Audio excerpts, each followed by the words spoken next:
الحمد لله القائل أعوذ بالله من الشيطان الرجيم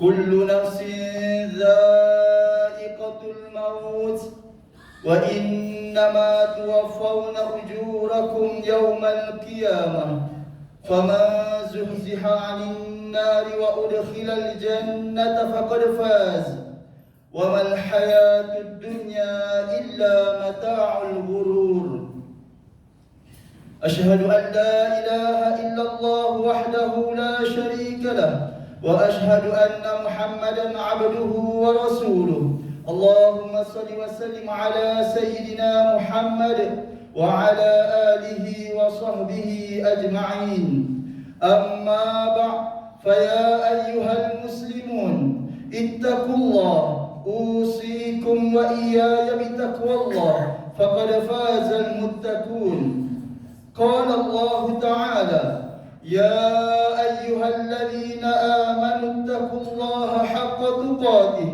ولا تموتن إلا وأنتم مسلمون. Muslimin yang dirahmati Allah Subhanahu wa taala, marilah sama-sama kita tingkatkan kualiti iman dan takwa kehadirat Allah Subhanahu wa taala dengan menunaikan segala perintahnya dan meninggalkan segala larangannya, kerana ia adalah sebaik-baik bekalan di akhirat kelak. Khutbah Jumaat hari ini bertajuk Bila Israel datang memanggil. Muslimin yang dirahmati Allah sekalian, kehidupan manusia di dunia ini bermula dari rahim ibunya.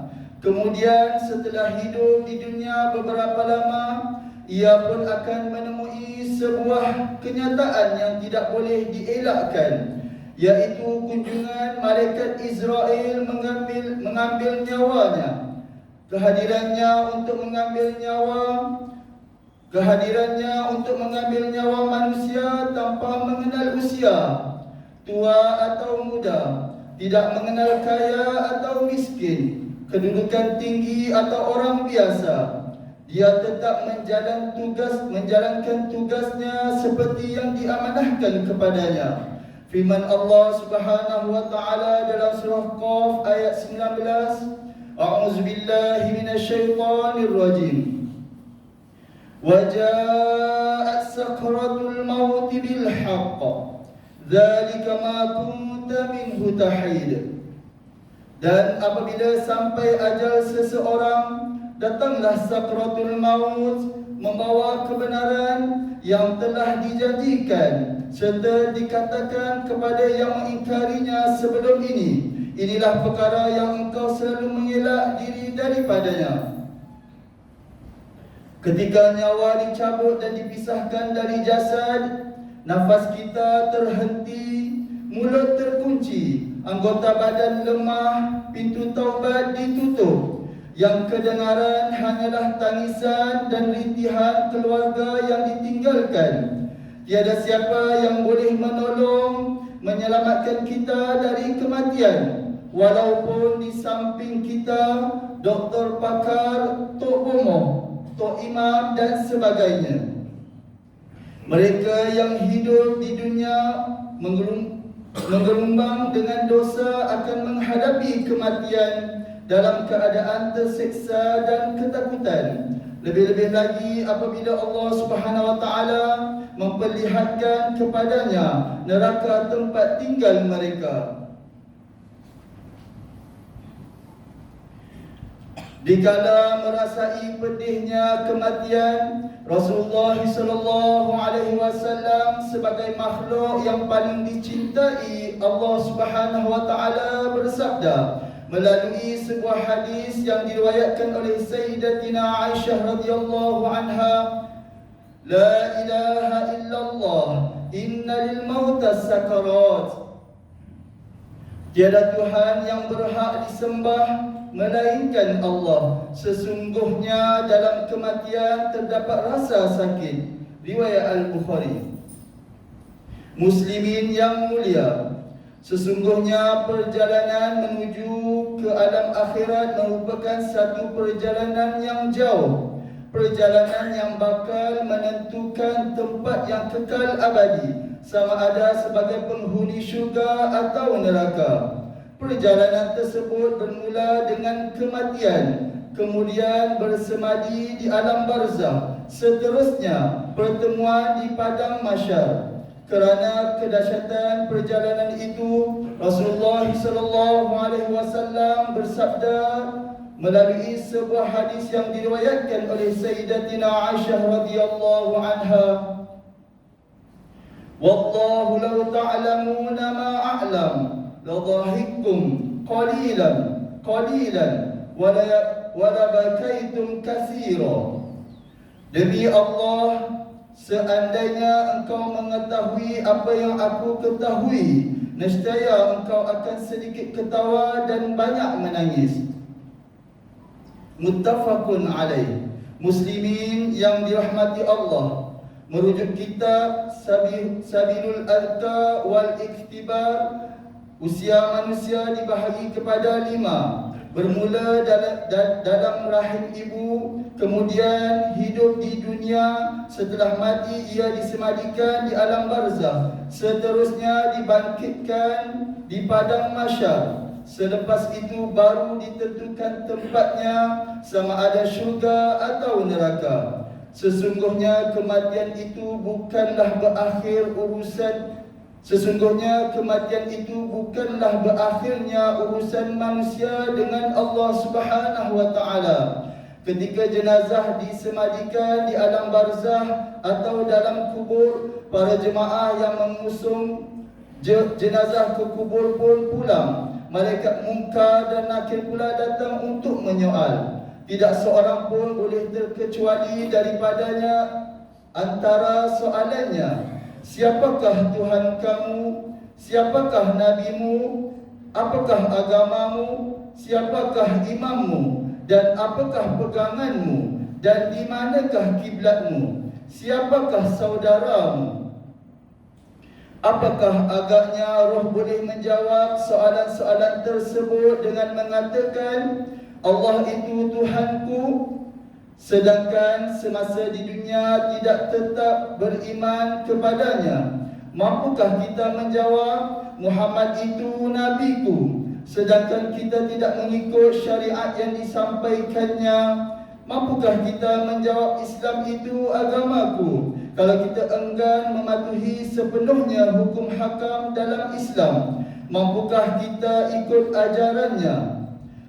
Mampukah kita menjawab Al-Quran peganganku, kalau kita tidak pernah membaca dan ikut ajarannya? Bolehkah roh menjawab Kaabah itu kiblatku, kalau kita kadang-kadang solat, kadang-kadang tidak? Mampukah kita menjawab muslimin dan muslimat itu saudaraku, kalau kita sering mengumpat, mencerca, bergaduh dan menghina saudara seagama? Hadirin yang berbahagia, perlu diingat bahawa harta dan kekayaan dunia kita bersusah payah mengumpulnya dan memikirkan siang dan malam tidak boleh membantu kita, kecuali apabila sebahagian harta tersebut kita infakkan sebagai wakaf atau sedekah untuk memperolehi keridaan Allah Subhanahu wa taala. Harta tersebut akan memberi ganjaran pahala kepada kita selagi harta yang kita wakafkan itu dapat dimanfaatkan. Sebuah hadis yang diriwayatkan oleh Abu Hurairah radhiyallahu anhu bahawa Rasulullah sallallahu alaihi wasallam bersabda yang bermaksud, apabila mati anak Adam, iaitu manusia, akan terputus amalannya kecuali 3 perkara, iaitu sedekah jariah, iaitu wakaf, ilmu yang bermanfaat, dan anak soleh yang mendoakannya. Riwayat Muslim. Muslimin yang dirahmati Allah, setiap orang yang beriman hendaklah selalu berdoa kepada Allah Subhanahu wa taala, mengharapkan kematian dalam husnul khatimah, mati dalam keadaan baik, bukan dalam su'ul khatimah, berakhir hidup dalam keadaan buruk. Oleh itu kita disaran melazimkan doa. Allahumma khtim lana bihusnil khatimah wa la takhtim alaina bisu'il khatimah. Ya Allah, matikanlah kami dalam kesudahan yang baik, dan janganlah Engkau matikan kami dalam kesudahan yang buruk. Di samping itu, hendaklah segera bertaubat, memohon keampunan Allah Subhanahu wa taala dari dosa-dosa yang kita pernah lakukan, sama ada disedari ataupun tidak. Allah mengingatkan kita supaya taubat jangan ditangguhkan sehingga roh keluar dari jasad. Firman Allah Subhanahu wa taala dalam surah An-Nisa ayat 18. A'udzu billahi minasyaitonir rajim. Walaysat at-taubatu lil ladzina ya'maluna as-sayyi'at hatta idza hadara ahadahumul maut qala inni tubtu al-ana walal ladzina yamutuna wa hum kuffar ulaika a'tadna lahum 'azaban alima.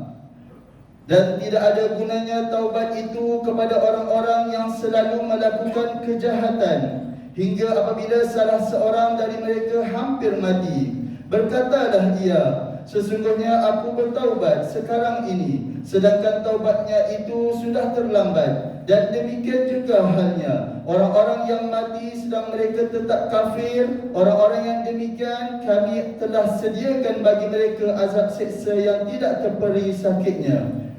Hadirin Jumaat sekalian, marilah kita siapkan sebanyak-banyaknya bekalan untuk menyempurnakan perjalanan menuju alam akhirat, iaitu dengan mentaati perintah Allah Subhanahu wa taala dan meninggalkan larangannya, serta melakukan amal soleh untuk kepentingan agama dan masyarakat.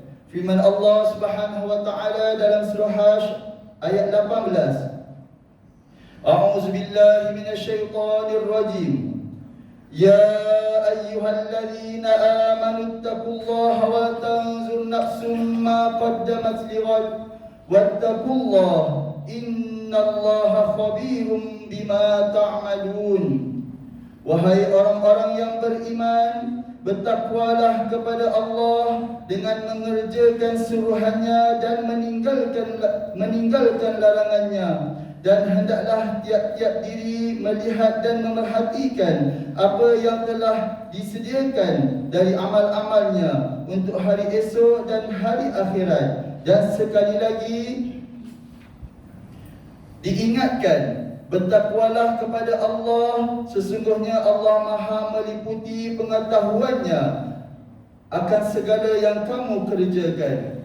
Hadirin Jumaat yang dirahmati Allah sekalian, bagi mengakhiri khutbah ini, marilah kita menghayati dan mengambil pengajaran daripada saranan berikut. Pertama, umat Islam hendaklah yakin adanya hari akhirat yang mana Allah Subhanahu wa taala akan mengadili amalan kita di dunia untuk ditentukan sama ada kita layak ditempatkan di syurga atau neraka. Kedua, umat Islam hendaklah meningkatkan amal soleh dan tidak menyemutukan Allah Subhanahu wa taala dengan sesuatu pun. Ketiga, umat Islam hendaklah segera bertaubat, memohon keampunan Allah akan maksiat yang dilakukan, dan mengqada amalan fardu yang telah ditinggalkan. A'udzu billahi minasyaitonir rajim. Innamat taubatu 'ala Allahi lilladzina ya'maluna as-su'a bijahalah summa yatubuna min qaribin faulaika yatubullahu 'alaihim wa kana Allahu 'aliman hakima. Sesungguhnya taubat di sisi Allah itu hanya bagi orang-orang yang melakukan kejahatan disebabkan kejahilan, kemudian mereka segera bertaubat, maka mereka itulah yang diterima Allah taubatnya. Dan Allah Maha mengetahui lagi maha bijaksana. Surah An-Nisa ayat 17. Barakallahu li wa lakum fil Qur'anil azim wa nafa'ani wa iyyakum bima fihi minal ayati wa dhikril hakim wa taqabbala minni wa minkum tilawatah innahu huwas sami'ul alim. Aqulu qawli hadza wa astaghfirullahal azim li wa lakum wa lisairil muslimin wal muslimat fastaghfiruhu innahu huwal ghafurur rahim.